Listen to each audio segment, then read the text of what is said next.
माता पिता की सेवा पर कहानी। गांव के पनघट पर चार औरतें पानी भरने आई। पानी भरते भरते वे एक दूसरे से बातें करने लगी। चारों के एक एक पुत्र थे। बातों बातों में उन्होंने अपने पुत्रों के गुणों का बखान करना प्रारंभ कर दिया। पहली औरत बोली, मेरा पुत्र बहुत सुरीली बांसुरी बजाता है। जो भी उसकी बांसुरी सुनता है मंत्रमुग्ध हो जाता है।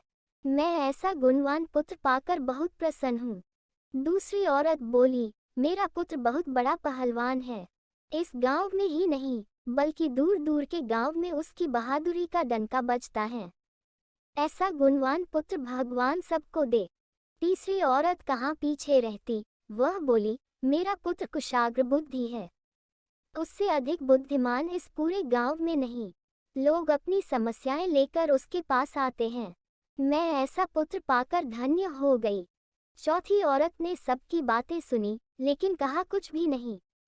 इस पर वे औरतें उससे कहने लगी, बहन, तुम भी तो कुछ कहो ना। तुम्हारे पुत्र में क्या गुण है? कोई न कोई गुण तो उसमें अवश्य होगा।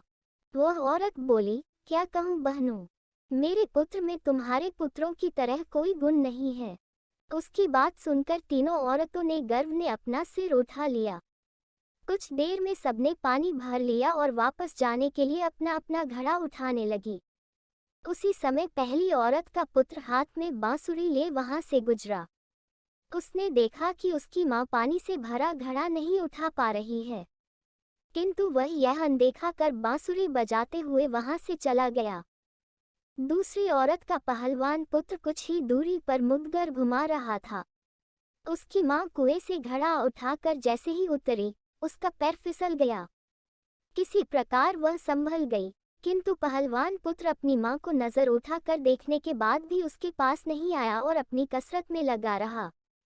तीसरी औरत का पुत्र भी वहां से किताब पढ़ते हुए निकला। उसकी माँ ने उससे कहा, पुत्र, मैं दोनों हाथों से घड़ा पकड़े हुए हूँ, ये रस्सी जरा मेरे कंधे पर डाल दे। लेकिन वह अपनी माँ की बात अनसुनी कर वहां से चला गया। तभी चौथी औरत का पुत्र वहां आया। अपनी माँ के सिर पर घड़ा देख वह उसके पास गया और उसके सिर से घड़ा उतारकर अपने सिर पर रखकर चलने लगा। कुएं के पास बैठी एक बुढ़िया यह सब देख सुन रही थी। वह बोल पड़ी, मुझे तो यहाँ बस एक ही गुणवान पुत्र नजर आ रहा है, वही जो अपने सिर पर घड़ा ले जा रहा है। माता पिता की सेवा करने वाले पुत्र से गुणवान पुत्र भला कौन हो सकता।